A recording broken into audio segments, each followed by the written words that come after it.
Good evening. So this video deals with the Unit 4, evaluating our strengths. And after reading the article that's talking about the 5 strength-based characteristics, I've chosen to choose the area of coaching, which I'm pretty much established with, to just show examples for how I can use each principle within the realm of coaching. And for the first one being Principle 1, measurements, just a way to measure the student in the athletic setting. I figured to use one measurement as basically like an icebreaker that we're all familiar with. Just really trying to get to know the athlete first and foremost. First off, their name, age, their major. When this is focusing on like the college and university setting. So just getting to know their major, what their future goals are on and off of the field, and what their future plans are for college. So you can just see where their head is at, and how you can set individual plans for them as you develop them throughout their 2 or 4 years. Principle 2 deals with individualization. That can go with measurements. When it comes to coaching, you can evaluate individualization throughout the season, to say. You could first off start with physical assessments, trying to get to know what the athlete's strengths are.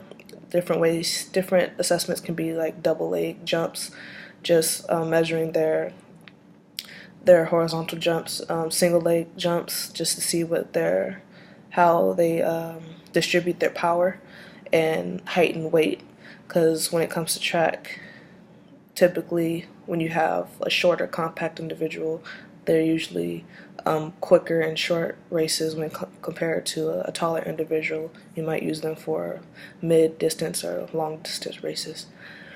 And throughout the season, you could just look at the athletes' running patterns, stride frequencies, just to make out individual plans and workouts that they can benefit from, because every athlete is different. Every athlete won't benefit from doing 10 100s, or when one athlete who's more of a long distance runner and is more built for long distance running may do more 350. So you really have to evaluate that in every athlete before setting out different practice plans, because like I said, everybody won't adapt to certain workouts.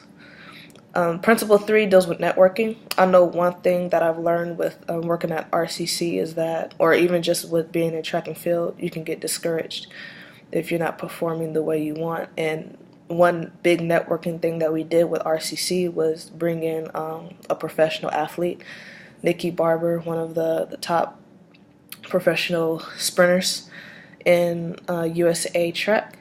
And we used that in a sense of helping our athletes build that confidence again, seeing somebody that was once in their position, starting off at a lower level and building their way up to be one of the top female athletes in track and field. So that's one of the networking strategies. Another one is just bringing back successful alumni that has been able to make it within the elite setting and making it to a 4-year university. So just bringing in people that have been successful and who know the struggles of being a junior college athlete or being a freshman in a 4-year university, just gaining that motivation, that confidence, and gaining determination throughout the long 39-week season.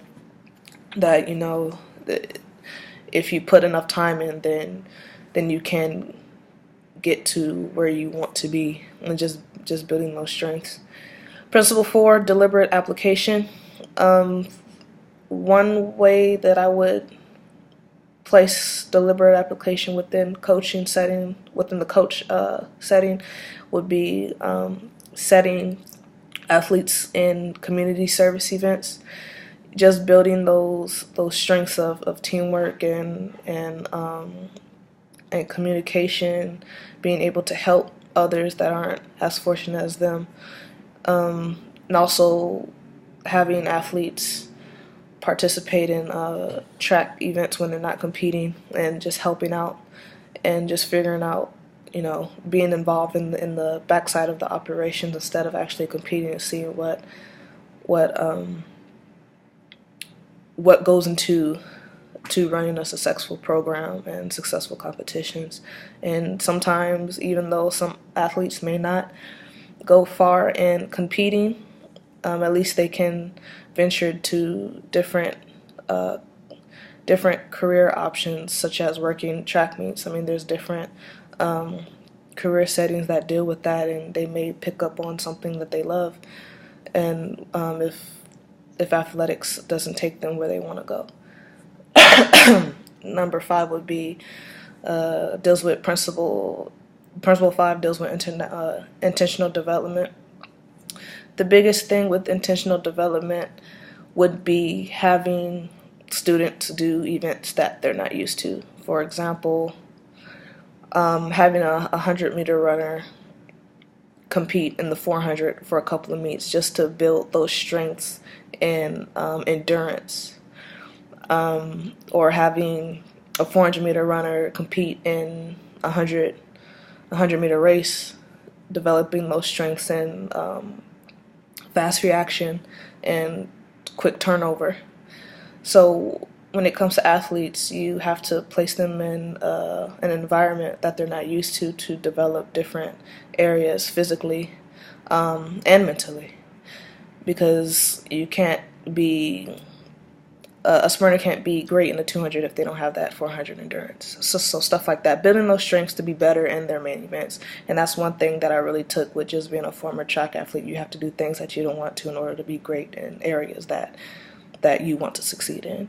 So that's one of the main intentional development keys that I would do when in a coaching setting.